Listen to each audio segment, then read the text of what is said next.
Hello and welcome to the Saudi Football Fanatics channel. This is going to be our first recording, but hopefully many more will follow. My Yeah. name is Gino and I will be your narrator today. I'm here with my colleagues and great friends, fellow Saudi Football Fanatics, Andras and Mark. Hi, Hello. everyone. Hi guys. So we are a bunch of football addicts whose attention were drawn to the Saudi Pro League ever since the sensational transfer of Cristiano Ronaldo to Al Nassr. Since then, a significant number of top quality signings has been arriving from Europe to the Kingdom of Saudi Arabia, including some superstars like Benzema and Neymar. But really, the list keeps growing even as we speak. Several proven footballers keep joining Saudi Pro League sides from the very best teams of Europe. So it would be quite unfair to highlight further names and then not speak about dozens of players. So let's just move on for now and get back to the topic of transfers later.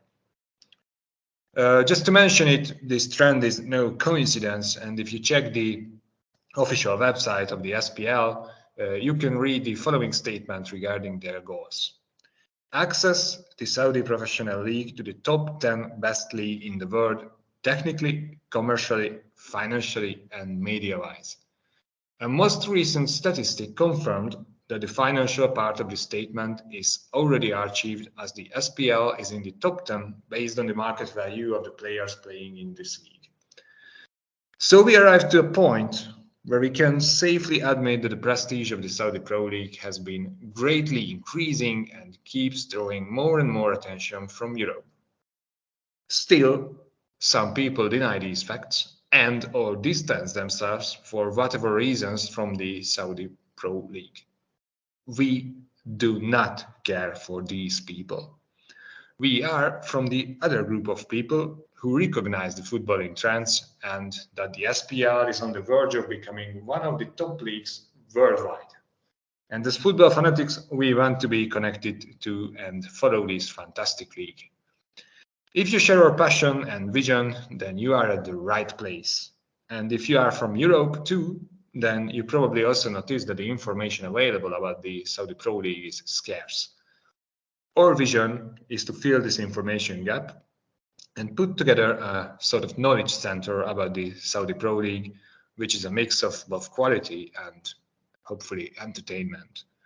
We aim to supply you with weekly episodes in which we will try to cover everything related to the Saudi Pro League, reviewing results, news, gossips, you name it. Today we will start with the basics and briefly introduce the Saudi Pro League. We will answer the most basic questions during this episode. What is this league? How many teams are playing in this Saudi Pro League? And most importantly, which is probably the question which you are most interested in, why did a lot of quality football players move to the Kingdom of Saudi Arabia most recently? So let's talk business. Andras, please introduce us the Saudi Pro League. Thank you, Jula. Happily. So indeed, as this is our first episode, it would be, I would think, indeed appropriate to start with the introduction of the domestic competitions and also with the international challenges that await the best teams of Saudi. Let's start with the league. It is called generally a Saudi Pro League, but currently is running with the name Russian Saudi League, named after the main sponsor.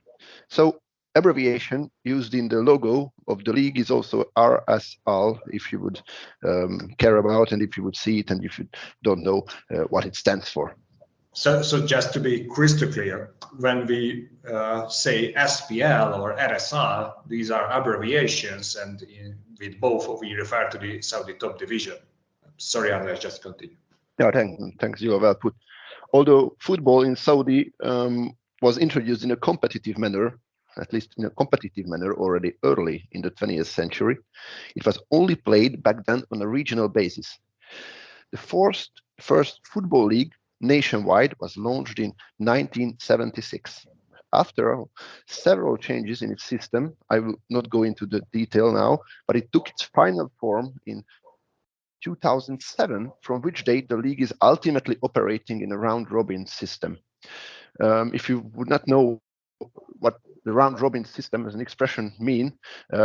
This is the format in which most of the European leagues are operating at the moment. Simply put, every team plays with each other twice, once at home ground and once away. The best teams are qualifying for international level, for the international tournaments. More about that later. But important to mention that, again, similarly to the European leagues, the best team earn themselves qualification spots for the two top international tournaments, while the last three teams are relegated to the second class when the first three teams of the second division take over their memberships in the first division, starting from the next season.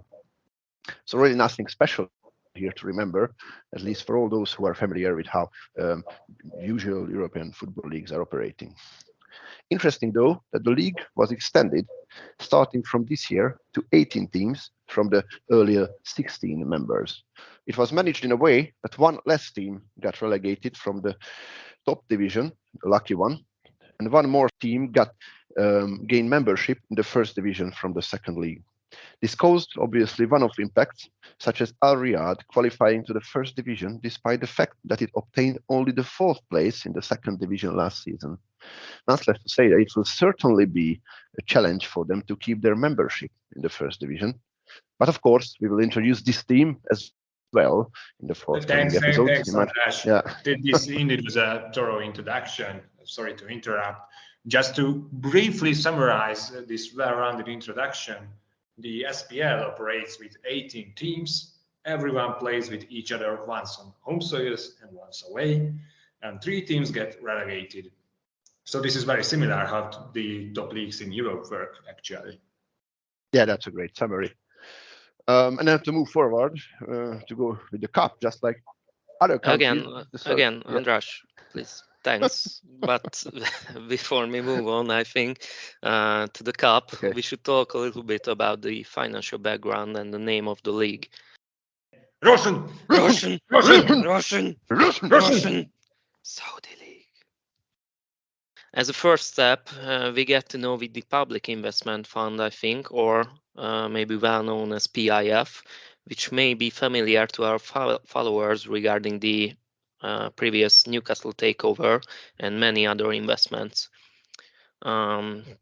To be precise, PIF is a global and domestic investor, and as one of the world's largest sovereign wealth funds, PIF is a key driver also of Saudi Vision 2030, which vision's goal is, according to their website, to create a vibrant society in which all citizens can thrive and pursue their passions.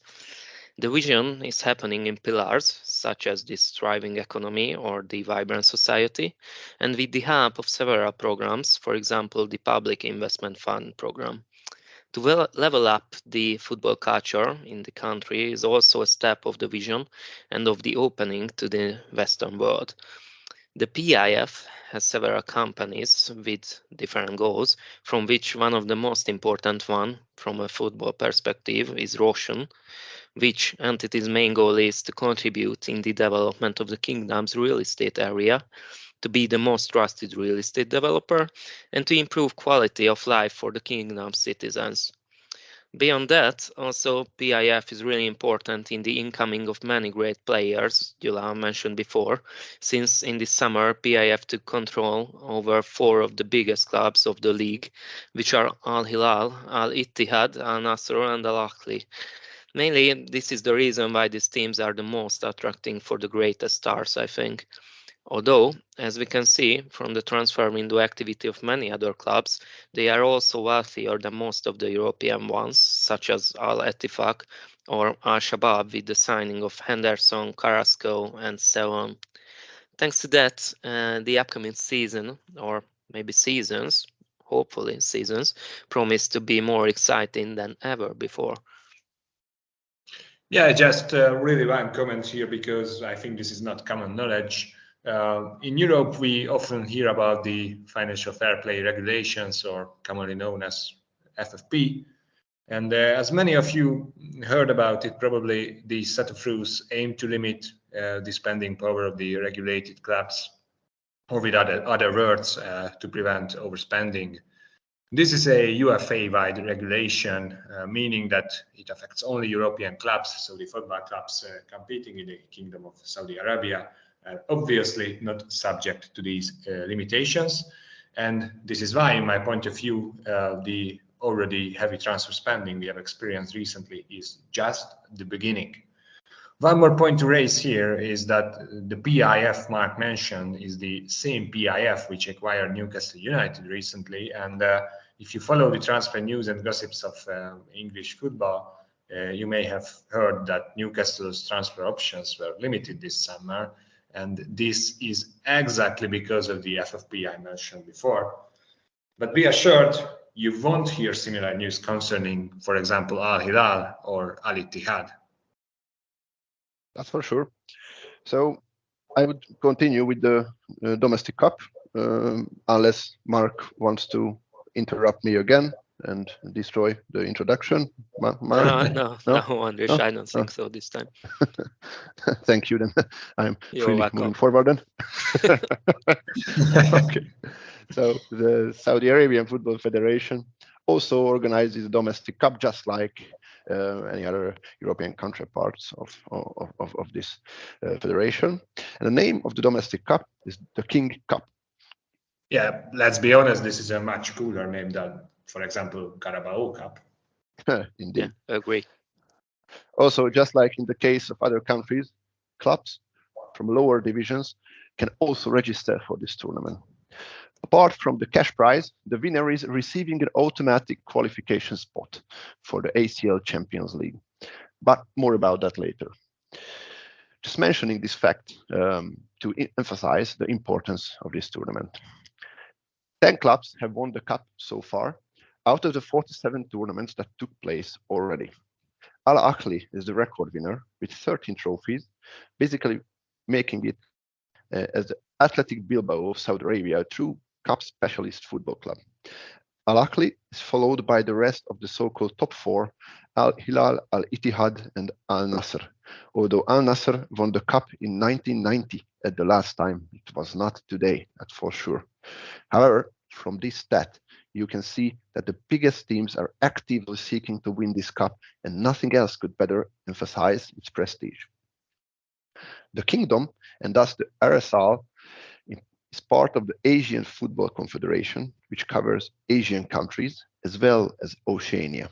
As a member organization of FIFA, it is responsible to organize continent-wide international tournaments. In this role, AFC runs the AFC Champions League, the most prestigious international tournament for football clubs around Asia and Oceania.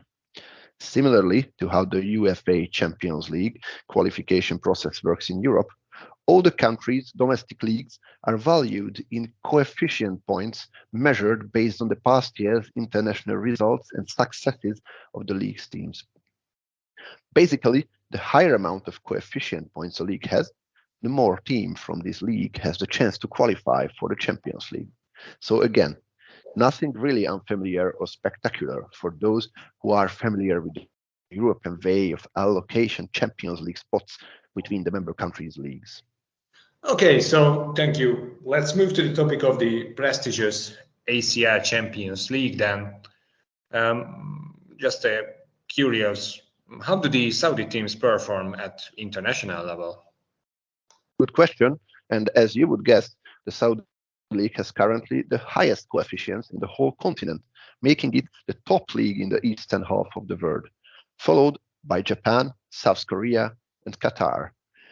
As a side note, we would be very, very surprised if this dominance would not be even more obvious in the forthcoming years, given the large number of top players choosing the Saudi League as the next chapter of their careers. Nevertheless, with the highest coefficient, the RSL earned itself 3+1 spots for the Champions League, meaning that 3 Saudi clubs are qualifying automatically to the top-tier international level, while one other, the +1, also having the chance to reach the group stages via the playoff round of the qualification process. The 3 clubs are generally the clubs who were finishing as first and second of the RSL, so the league, and the winner of the King's Cup joining them as third. In this case, the +1 Champions League playoff spot goes to the third team of the league. If, and it is not happening in very rare cases, if the Kings Cup winner is amongst the top 3 teams in the league, then the +1 playoff spot goes to the team who finished as 4th in the league. The most successful team of the Champions League is Al Hilal, which might be called as the most prestigious team of Saudi Arabia with a very successful history. It has won the Champions League 4 times while finishing as runner-up 5 times. Very impressive.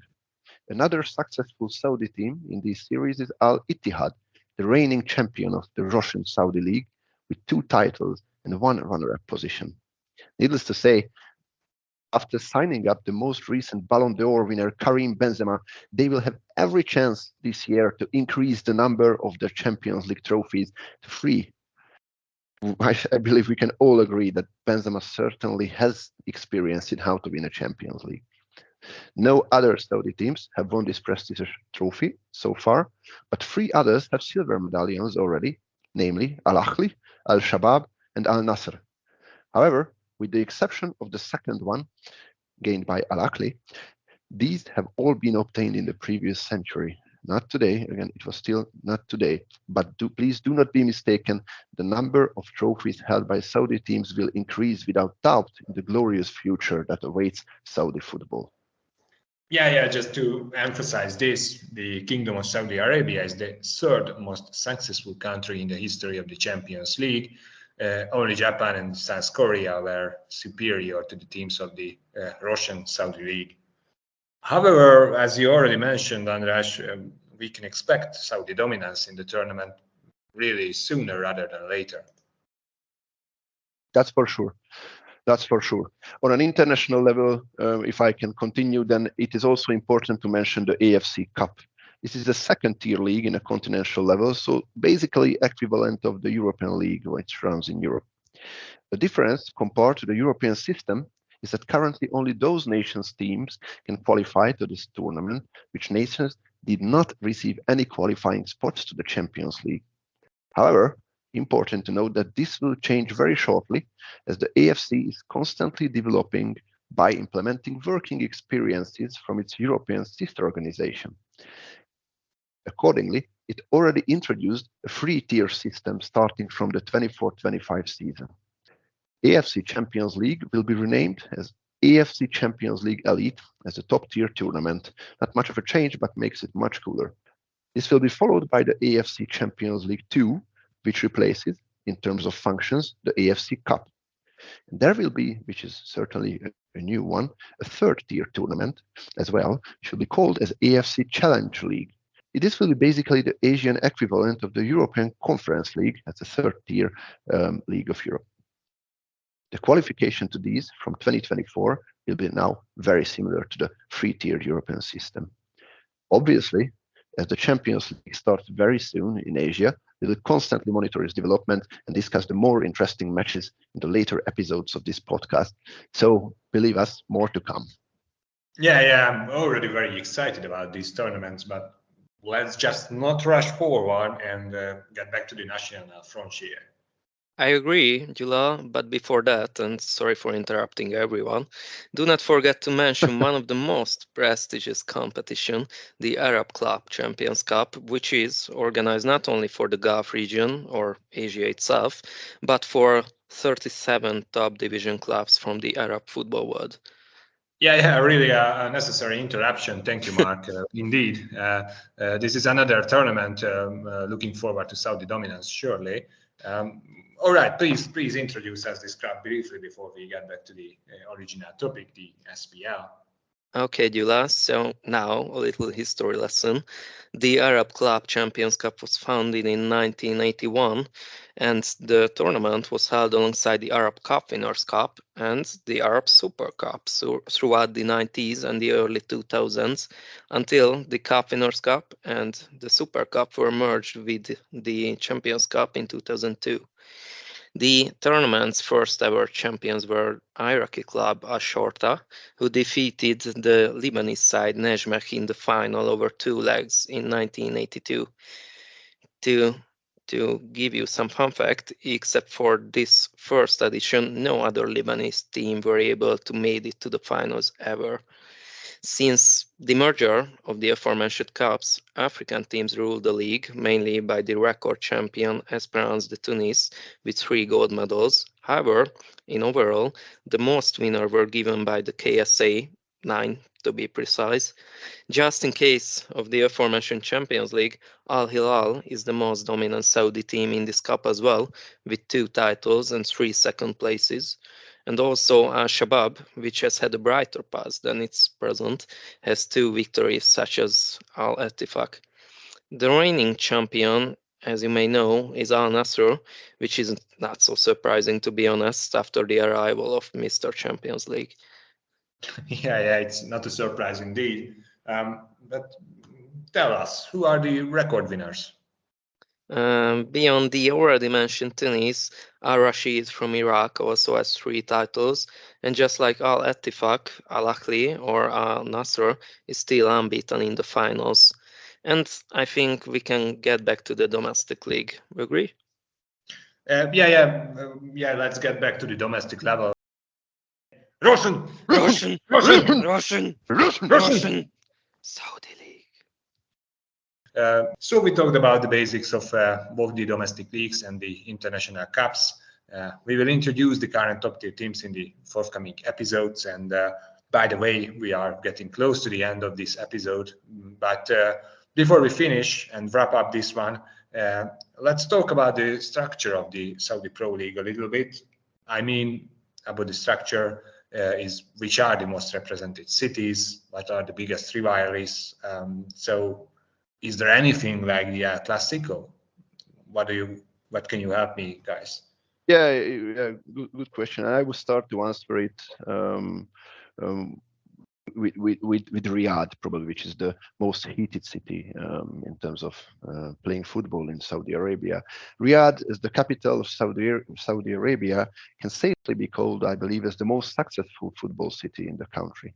Riyadh is the home of 3 of the most successful teams in the country, namely Al Hilal, Al Nasr, and Al Shabab, which have won together combined 33 league titles to the city.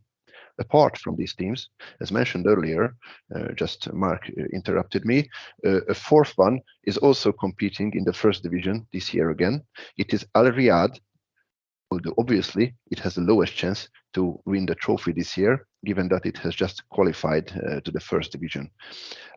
Out of respect, though, it has to be mentioned that Al Riyadh also holds a 2nd place in the league back from 93-94, which probably can be called as the greatest success of the red and black team. It's indeed a great success for this historic club, and we can't wait to see how they manage in this season. The 4 Riyadh teams have all their own stadiums, but Al Hilal's is the biggest of them without question. The King Fahd International Stadium has a capacity of almost 70,000 seats. Al Nasr and Al Shabab's home ground have a capacity of around 25 and 22,000 seats, and Al Riyadh Stadium also has a noteworthy capacity of 15,000 seats. From the winter of 22-23 onwards, when the historic transfer of Cristiano Ronaldo dos Santos Aveiro took place, more and more seats are occupied in each matches in these stadiums, which trend is further enhanced rapidly after the summer transfer window and the arrival of top stars in the league. Yeah, and after Riyadh, the most important sports center of the kingdom is Jeddah, on the shore of the Red Sea. The current title holder Al Ittihad, which was their 9th league win, now with the leading of Nuno Espirito Santo, and one of the title contenders, Al Ahly, share here the King Abdullah Stadium, which is the 2nd biggest one with 65,000 seats. The rivalry, or the Jeddah derby, between the 2 clubs is well known. However, it reached a new level in the previous month, as Al Ittihad side the ones like Benzema, as Andris mentioned before, and Kante, and also Al Ahly reached agreement with the fearsome attacking trio of Firmino, Mahrez, and Saint-Maximin. Beyond the above football facts, Jeddah is one of the biggest touristic center, which is mainly based on their geographical situation and, as an additional point also, on the Formula 1 race, which was first organized here in 2021 as one of the many steps in the opening to the Western world. Also, it is worth mentioning that this city became more and more reachable by the introduction of a few new cheap flights and possible future railways as well. Yeah, thanks, and thanks, Mark. And actually, sorry, Jula, maybe oh, just, because this is the place for me to answer one of your question, whether there is a Saudi Classico or not. And yeah, my definite answer is definitely yes. There is a Saudi Classico, and it is played between the most successful team of Jeddah, which is Al Ittihad, and the most successful team of Riyadh, which is Al Hilal. So this rivalry goes on and named as Saudi Classico. Sorry, Jula, please continue. Just wanted to answer. Thanks. It indeed was a very necessary interruption. I just wanted to wrap it up that actually there is a third city which is represented by more than one football team, and this is Buraidah, and the respective clubs are Al Tawun and Al Raed. Their rivalry is anyway often referred to as the Al Qasim Derby due to the name of the region where these teams are located. And while none of these teams are expected to finish among the top teams, do not be mistaken, this is quite a heated local derby. And these two teams share the King Abdullah Sport City Stadium, which has a total capacity of 25,000. But I think we did the introduction we wanted to, and that was it for today. We hope you all enjoyed it. In the next episode or episodes, we will see how extensive the topic is. We will cover the most intriguing topic, the events of the Saudi transfer window. So thank you everyone for joining, and we hope to see you next week. Cheers.